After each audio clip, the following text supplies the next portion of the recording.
તો હવે વાત આગળ ભરૂચની. ભરૂચ જિલ્લામાં 31 જુલાઈના રોજ ભારે વરસાદનું રેડ એલર્ટ જાહેર કરી દેવામાં આવ્યું છે.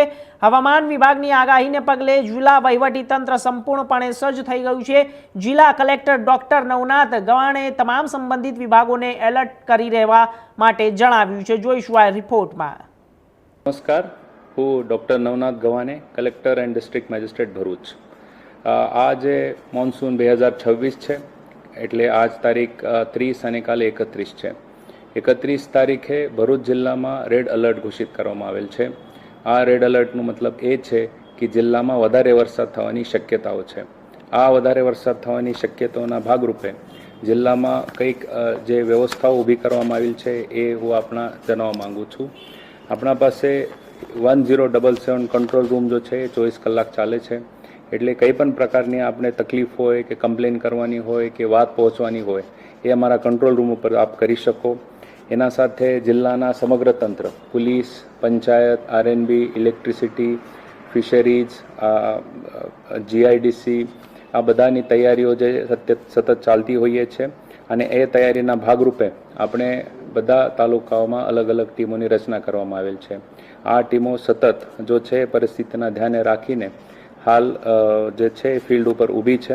આપણા પાસે 20 બોટ ફાઇબરની છે, 6 બીજી બોટો છે, એટલે એ બોટોનું પણ આયોજન કરવામાં આવેલ છે.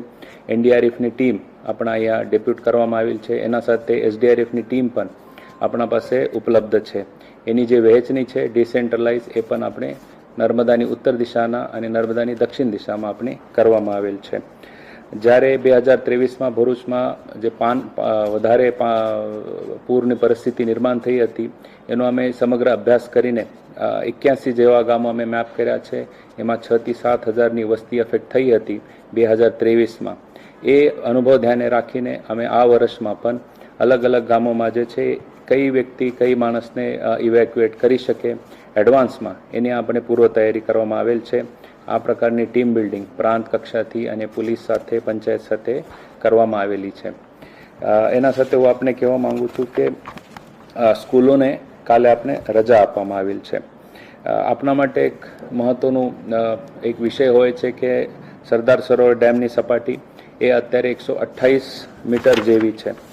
જ્યારે સરદાર સરોવર 132 મીટરને ક્રોસ કરશે એટલે 132.65 મીટર ત્યારે એલર્ટ લેવલે આવી જશે. એટલે 70 થી 80% ડેમ જો છે એલર્ટ લેવલે છે.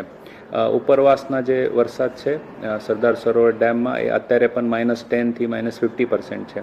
એટલે એનું ડિસ્ચાર્જ થવાની શક્યતાઓ જે છે એ આ 2-4 દિવસમાં ઓછી છે. ત્યારે પણ આપણે છે એ બધી તૈયારી કરવામાં આવેલ છે. ગોલ્ડન બ્રિજની હાલની સપાટી 1.9 મીટર છે અને જ્યારે એ 7 મીટરમાં આવી જશે એટલે 7 મીટર પછી બાજુની વિસ્તારમાં પાણી ફરવાની શક્યતા ઊભી થાય છે. એટલે આપણા પાસે એક સફિશિયન્ટ સ્પેસ અત્યારે પણ છે, પરંતુ તાકીદારી બધાએ રાખવું જોઈએ. આપણે થકી હું કંઈક સૂચનાઓ આપવા માંગુ છું.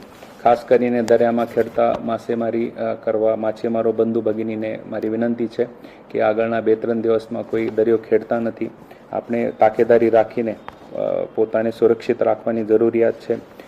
બિનજરૂરિયાત ઘરની બહાર જવાનું નહીં. નદી પાસ હોય કે ખાડીનો નજીકનો એરિયા હોય કે કોઈ પાણીની જગ્યા હોય ત્યાં ખાસ કરીને નાના બાળકો હોય એને ધ્યાન રાખવું જરૂરી છે.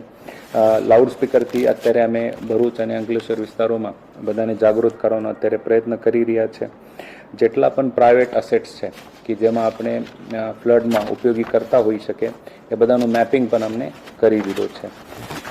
જે તૈયારીઓ છે એ સતત ચાલતી હોઈએ છે, પરંતુ તંત્રને આપણે બધાની સહકાર્યની જરૂરિયાત છે. આપણે બધાને એ કહેવા ઉપર બહુ આનંદ થાય છે કે 400થી વધારે વોલેન્ટિયર્સ પોતે સામે આવીને તંત્ર સાથે કામ કરવાની ઈચ્છા દર્શાવી છે. ઘણા બધા એનજીઓ સામે આવ્યા છે, ધાર્મિક સંસ્થાઓ સામે આવ્યા છે, જનપ્રતિનિધિઓ તો અમારા સાથે સતત હોય જ છે. એટલે આગામી 3 દિવસ માટે હું આપને નમ્ર અરજી કરવા માંગુ છું કે કોઈ પણ પ્રકારની રિસ્ક તમે લેતા નથી.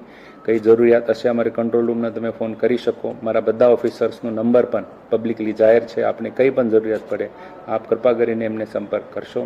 આપણે બધા એક સાથે રહીને જ્યારે કોઈ પરિસ્થિતિ એવી આવે ત્યારે સાથે મળીને એનો સામના કરીશું. જય હિન્દ.